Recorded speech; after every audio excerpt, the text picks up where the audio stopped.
So, the title might have you think that I'm about to tell you about some super niche roguelite no one's played, but no, this game has sold pretty well.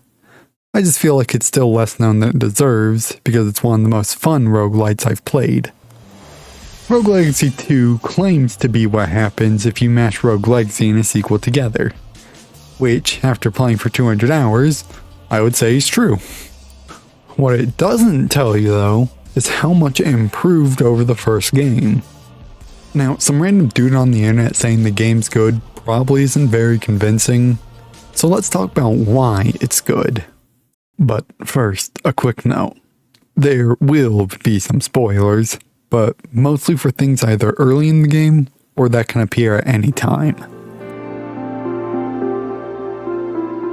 Rogue Legacy is a 2D action roguelite with metroidvania inspiration. You'll go around a large randomly generated map, fighting monsters, looting chests, and other common adventurer things, eventually perishing on your quest. To put it in short, you explore a kingdom, kill the residents, steal their material goods, and then die horribly. But dying horribly is just a part of the game. You see, unlike a normal roguelike, Rogue Legacy isn't a game that you do entirely in one run, but instead over many. Death is just part of progression. When you die, you'll then be given a selection of heirs, which I'll talk about later because it will take a while. Once you've chosen your heir, you'll then be brought to your manor in the docks.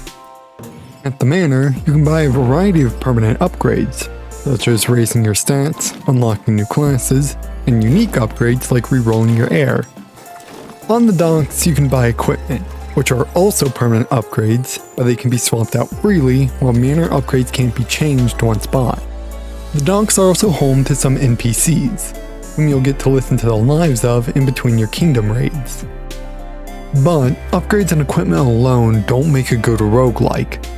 You need something that'll spice up every run and make them unique. Rogue Legacy is built on the idea that no two heroes are the same. For instance, one could be a colorblind clown barbarian, or perfectionist knight with a hero complex, or a gay mage who's a compulsive gambler. These are the playable characters of this game. Chosen at the start of every run, each heir has many randomized parts to them. First, there are classes. The class determines the max health and mana of the heir. For instance, a barbarian has high health below mana, while a mage has the opposite. Meanwhile, a knight has a high health pool with a decent mana pool. Now, from this, you might think that a knight is just better than a barbarian, given that their health is the same while a knight has more mana. But that's where class passives come in. Every class gets a passive buff.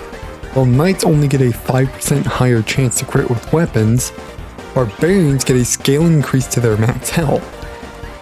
Outside of passives, each class also has its own weapon. Knights get great swords, barbarians get axes, and mages get wands. Different weapons, of course, are used differently. But Rogue Legacy also has a mechanic called skill crits, which all weapons can use. Skill crits are guaranteed crits that you can get by fulfilling certain conditions. Great swords crit when dashing, axes crit when on the ground, and wands crit after you use enough mana. To give even more differences, every class also has an associated talent. Knights have a shield that reduces incoming damage. Barbarians have a powerful shout that destroys projectiles and stuns enemies, and mages have a second spell. All talents will be put on cooldown after use. Most cooldowns are satisfied in one of two ways, either by waiting or by hitting enemies. After classes, there are spells. Spells are abilities that use mana and are chosen randomly for each heir. Spells have a variety of powerful effects, such as inflicting debuffs, destroying projectiles, or even just letting you do tons of damage. As I said, spells require mana to use. Mana is very disposable, and attacking any enemy with your weapon will restore some. With the average spell cost being inexpensive, most classes can refill mana quickly enough to be liberal with most spells. All of this makes every run decently different already, But what makes every heir truly unique are traits. As I said at the start of the chapter, roguelikes is based on the idea that no two heroes are the same, and traits are there to implement this idea. Traits are attributes randomly given to heirs when generated, and each heir can have up to 2. They can range from doing nothing to completely changing how you have to approach every encounter. Some examples: there's a trait called metroidvania-inspired, which turns the heir's skin blue. That's it, there's no gameplay change. There's also FMF found and nature, which both do literally nothing. On the other extreme, there's pacifist, which makes it so that you can't deal any damage. Or one-hit wonder, which means you die in one hit. Lastly, the more normal traits are things like dwarfism, which makes you much smaller, exploding casket syndrome, which causes enemies to drop explosives on death, or clumsy, which causes you to break background objects you touch. Now, you're likely noticing that not all traits are made equal. Some are even straight nerfs to your heir. But there is a redeeming factor. Earlier, I mentioned the manor, where you can buy permanent upgrades. The first upgrade of the manor makes it so that negative traits will give you a multiplier to all gold gained in a run, with more dangerous traits giving higher multipliers. And that's a quick cover of Heirs. This part of the script took 2 whole pages alone. The Kingdom of Genesis that you continuously raid contains a variety of biomes and enemies that you're set to conquer. The first area is Citadel Agartha. This sprawling fortress is quite simple, allowing you time to grapple with the basics of combat and exploration. And here, you'll be met with the core mechanics you'll see throughout the game. You'll of course deal with basic enemy encounters and trap rooms, but you'll also be met with relics and heirlooms. Relics are this game's version of passive items, and are not kept between runs.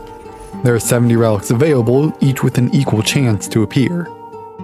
Each relic has a distinct effect, such as giving you mid-air jumps, making your weapon apply a debuff, or just increasing your stats. Relics aren't free though, they require resolve to hold. Resolve is a stat consistent across runs and decides your health pool.